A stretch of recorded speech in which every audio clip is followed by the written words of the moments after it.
जय हो। सुशासन बाबू के बिहार में कैसन सरकार चलता, ये वो गाना के माध्यम से तनी सुनी, खुद सुशासन बाबू की आवाज में।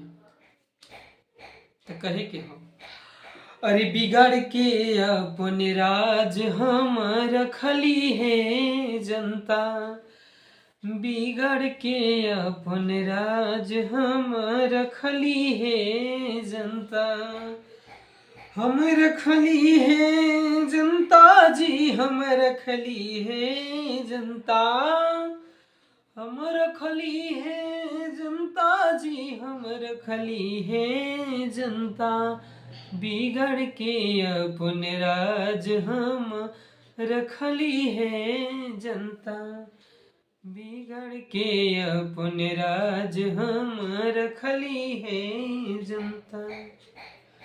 अरे पहिले हम आरजेडी से मिलनी अपन मान घटवनी, पहिले हम आरजेडी से मिलनी अपन मान घटवनी, कुर्सी के खातिर ऐसन काम कैली है जनता, कुर्सी के खातिर ऐसन काम कैली है जनता।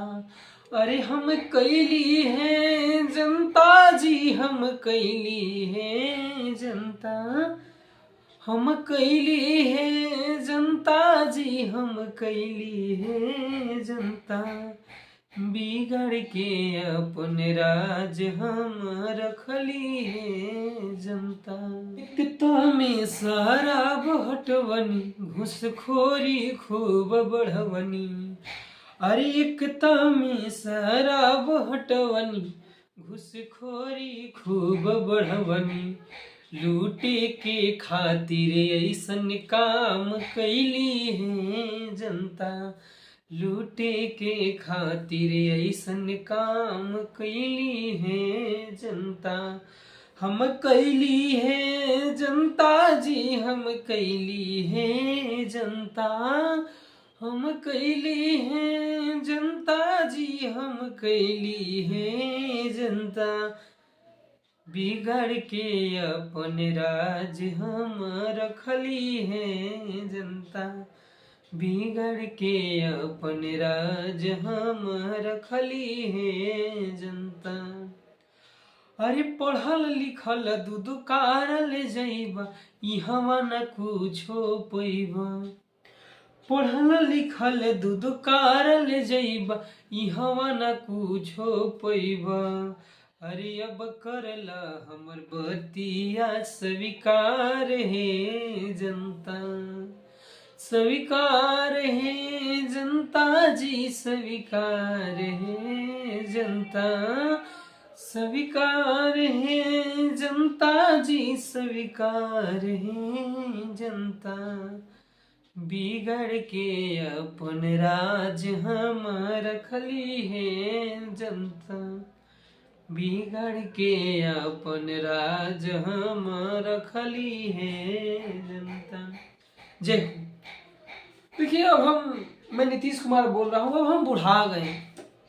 अरे जाते हैं संसद में, हमको से कोची सेक्स के बारे में कोची कोची बुलाया जाता है। देखिए बिहार भी बढ़िया से नहीं अब चल रहा है, इसीलिए हम आरजेडी का सपोर्ट कर लिए हैं। और आप लोग भी हमको तो बड़ी ट्रोल करते हैं जी, तनी ट्रोल कम करिए। अरे हम कितना तो बूढ़ बुजुर्ग हो गए, अब जैसे चलता है वैसे चलिए, लेकिन नीतीश बाबू को तो कुर्सी चाहिए ना जी। तो नीतीश बाबू को कुर्सी जब हम यानी हमको कुर्सी चाहिए तो आरजेडी से मिलल रहेंगे तब तो कुर्सी मिलेगा। अब आरजेडी से नहीं मिलेंगे तो देखेंगे कि आरजेडी का पलड़ा भारी होगा है तो हमें बीजेपी से मिल जाएंगे, लेकिन अब लगता है कि बीजेपी मिले नहीं देगा। तो यही चलते वोटवा लेकिन हमरे दीजिएगा, तिरिए के दीजिएगा, है कि कैसू चले कुर्सियाँ तो बचल रहेगा ना। यही चलते जातिवाद करवाते हैं कि अगर जातिवाद नहीं करिएगा तो हम अपन रजवा के बिगाड़ के रखे हैं तो कैसे लोग वोट देगा। जातिवाद जरूरी है, जात पात जरूर करिए, और वही जादो भाई जरूरी करिएगा जातिवाद, कि जादू करिएगा तो आरजेडी के वोट दीजिएगा, और आरजेडी हमको कुर्सी पर बैठे रहेगा तभी तो हम मुख्यमंत्री बनल रहे ना गेंद जी। बोलिए। तो बस इतने, अब हम कितना बुढ़ा गए हैं, लेकिन फोटवा हमरे दीजिएगा। जा रहे हैं फिर से वही, अरे बिगाड़ के अपन राज हम रखली है जनता।